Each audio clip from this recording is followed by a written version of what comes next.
Nous bénissons l'Éternel dans le puissant nom de Jésus-Christ. Nous allons prier avant de continuer. Je vais faire une petite prière.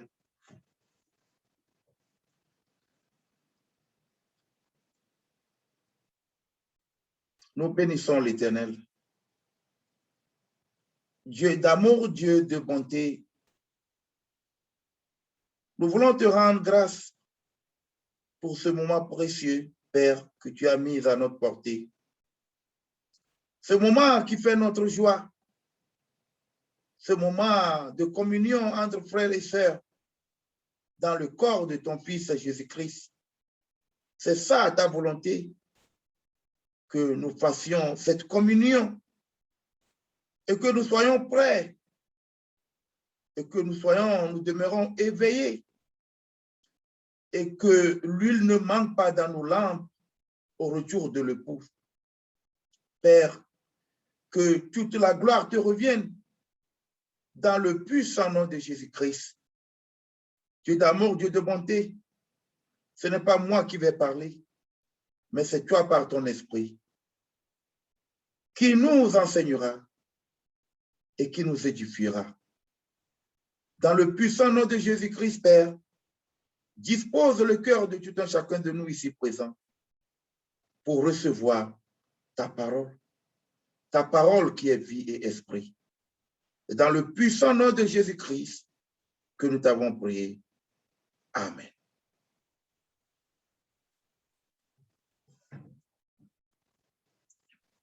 Amen.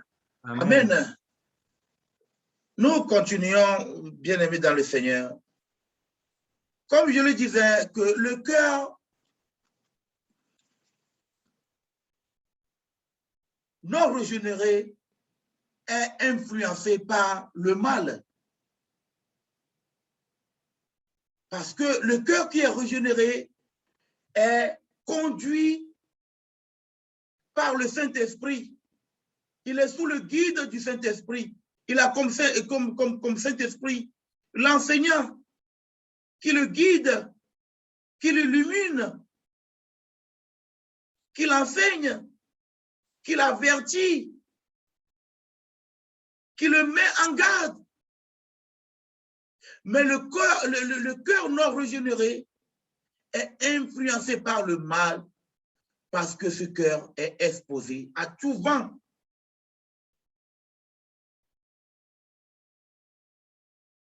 Nous allons lire dans Proverbes chapitre 10, le verset 20. Proverbes chapitre 10, le verset 20. Je lis la parole du Seigneur dans le puissant nom de Jésus-Christ. Proverbes chapitre 10, le verset 20.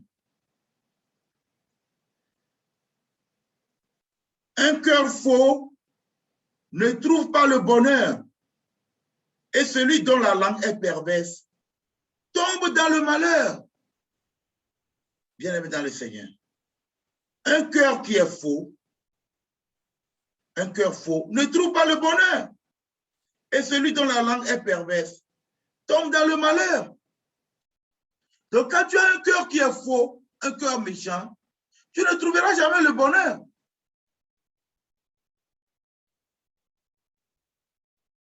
Tu tomberas où? Dans le malheur.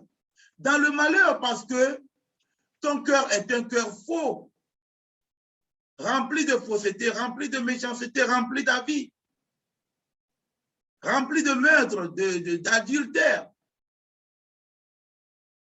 de cupidité, de jalousie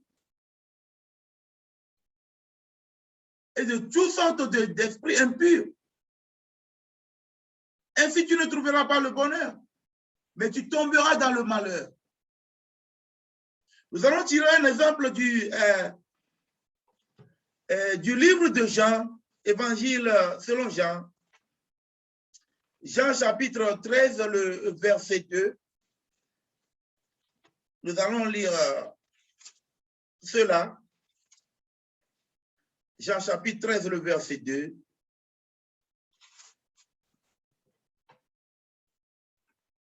Je lis la parole du Seigneur dans le puissant nom de Jésus-Christ. Jean chapitre 13, le verset 2. Pendant le souper, alors que le diable avait déjà mis dans le cœur de Judas Iscariote, fils de Simon, le dessein de le livrer. Nous voyons ici que le cœur de Judas Iscariote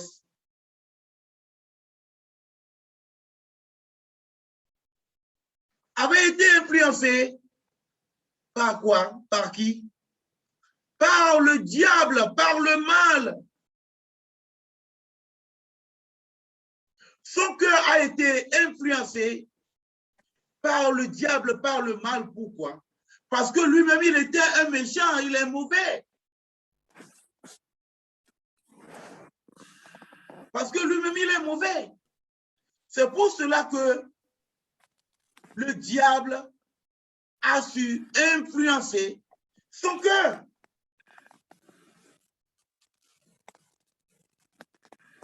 Le fait que le diable a influencé, que le diable a mis dans le cœur de Judas Iscariote, le dessein de le livrer, cela ne fait pas de Judas un innocent. Puisque lui-même, il avait un cœur méchant, c'est pourquoi l'esprit diabolique a trouvé place dans son cœur. Dans mon cœur, l'esprit diabolique ne trouvera pas de place. Parce que mon cœur est rempli de l'amour. Un cœur rempli de l'amour n'a pas de place pour la méchanceté. Donc, le fait que Judas a livré Christ vient du fait que lui-même, il avait un cœur mauvais. Il avait un cœur mauvais. C'est le pourquoi le diable a su l'entraîner, a su le conduire. Donc, si le diable, ici, comme nous lisons, avait déjà mis dans le cœur de Judas Iscariote, fils de Simon, le dessein de le livrer, c'est parce que Judas a ouvert son cœur au diable.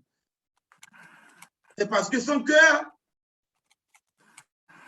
est un cœur où il y a de la place pour la méchanceté, pour livrer son prochain à la mort, pour commettre l'iniquité. C'est pour cela. C'est pour cela, bien-aimé dans le Seigneur. Donc, nous voyons par cela que un cœur non régénéré est influencé par le mal. Le cœur non régénéré est toujours influencé par le mal. Par le mal. Parce que, en réalité, Judas et puis le diable, ils se sont mis d'accord. C'est pourquoi cela est arrivé. Ils se sont mis d'accord. Il y a eu un accord entre eux. Donc, la lumière et les ténèbres n'ont rien en commun.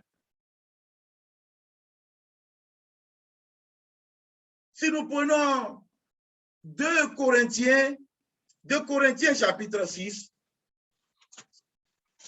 2 Corinthiens chapitre 6,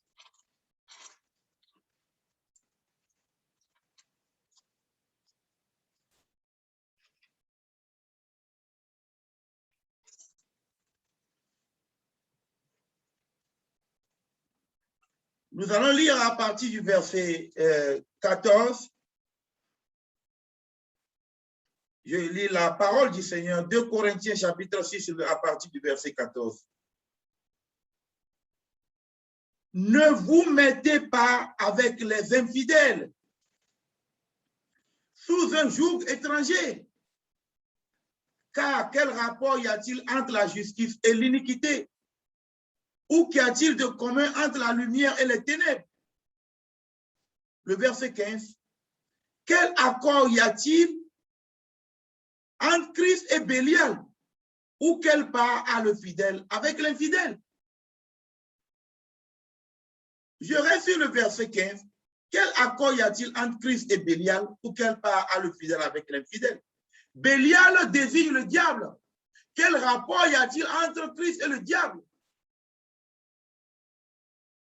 Il n'y a aucun rapport entre Christ et le diable. Donc, si nous-mêmes, nous nous associons, nous ouvrons la porte de nos cœurs aux esprits mauvais, ils vont y pénétrer et pour nous détruire et nous conduire à des actes méchants. Parce que nous sommes en accord avec eux. Si je ne suis pas en accord avec un esprit, cet esprit ne peut venir habiter en moi. Cet esprit ne peut me pousser à faire ce que je ne désire, ce que je ne veux pas faire. Quand mon esprit, quand moi-même je suis sous la protection divine, quand je suis conduit par l'Esprit de Dieu et sous l'influence du Saint-Esprit, il est impossible que l'esprit du malin vienne m'influencer pour dominer sur moi. Parce que je suis dans la lumière et les ténèbres ne peuvent pas empêcher la lumière de briller, bien-aimés dans le Seigneur. Donc, ce n'est qu'un cœur non régénéré